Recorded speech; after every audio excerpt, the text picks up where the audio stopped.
ప్రతిరోజు అదే fried rice తిని బోర్ కొట్టిందా?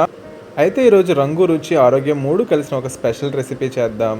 దీనికోసం ముందుగా ఒక మిక్సీ జార్ తీసుకొని అందులో ఒక కట్ట కొత్తిమీర, 3 పచ్చిమిర్చి, 3 టమాటా ముక్కలు, కొద్దిగా పుదీనా వేసి మెత్తని పేస్ట్ లాగా గ్రైండ్ చేసుకోవాలి. ఈ గ్రీన్ పేస్టే మన ఫ్రైడ్ రైస్‌కి అందమైన రంగు, అద్భుతమైన రుచి ఇస్తుంది. ఇప్పుడు ఒక పాత్రలో నీళ్లు మరిగించి అందులో సోయా వేసి 2-3 నిమిషాలు ఉడికించి బాగా మెత్తబడిన తర్వాత వాటిని బయటకు తీసి చల్లనీటితో కడిగి చేత్తో బాగా పిండి అందులో ఉన్న నీరంతా తీసివేయాలి. ఇప్పుడు స్టవ్ మీద ఒక ప్యాన్ పెట్టి 2 టేబుల్ స్పూన్ల నూనె వేసి వేడి చేయాలి. నూనె వేడయ్యాక ఒక లవంగం, ఒక యాలుక, చిన్న దాల్చిన చెక్క ముక్క వేసి బాగా వేయించుకుందాం. తర్వాత అల్లం వెల్లుల్లి పేస్ట్ వేసి పచ్చి వాసన పోయేంత వరకు వేయించుకుందాం.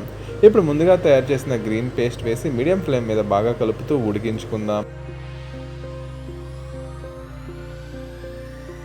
పేస్ట్ నుంచి కొద్దిగా నూనె పైకి తేలడం ప్రారంభం అయితే అది ఉడికినట్లు అర్థం. ఇప్పుడు ఒక స్పూన్ గరం మసాలా వేసుకుందాం. మీకు బిర్యానీ ఫ్లేవర్ కావాలంటే కొద్దిగా బిర్యానీ మసాలా కూడా వేసుకోవచ్చు. ఇది పూర్తిగా ఆప్షనల్. ఇప్పుడు ఉడికించి నీరు పిండేసిన సోయాలు కూడా వేసి గ్రీన్ మసాలా మొత్తం వాటికి పట్టేలా 2 నిమిషాలు కలుపుతూ వేయించండి.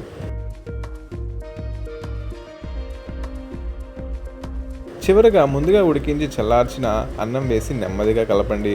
ప్రతి మెతుకు ఆ గ్రీన్ మసాలాకి బాగా పట్టేలాగా టాస్ చేస్తూ కలపండి.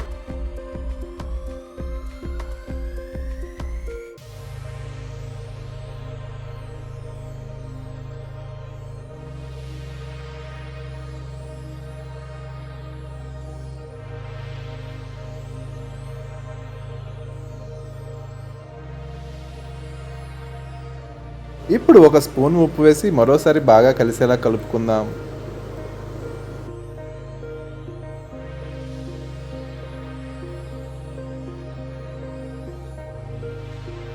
కొత్తిమీర, పుదీనా fresh flavour, soya protein, masala రుచి కలిసి చాలా అద్భుతంగా వచ్చింది. అంతే మన super easy hariyali soya fried rice ready. ఇది రైతాతో కానీ సింపుల్ ఉల్లిపాయ సలాడ్తో కానీ తింటే ఇంకా రుచిగా ఉంటుంది.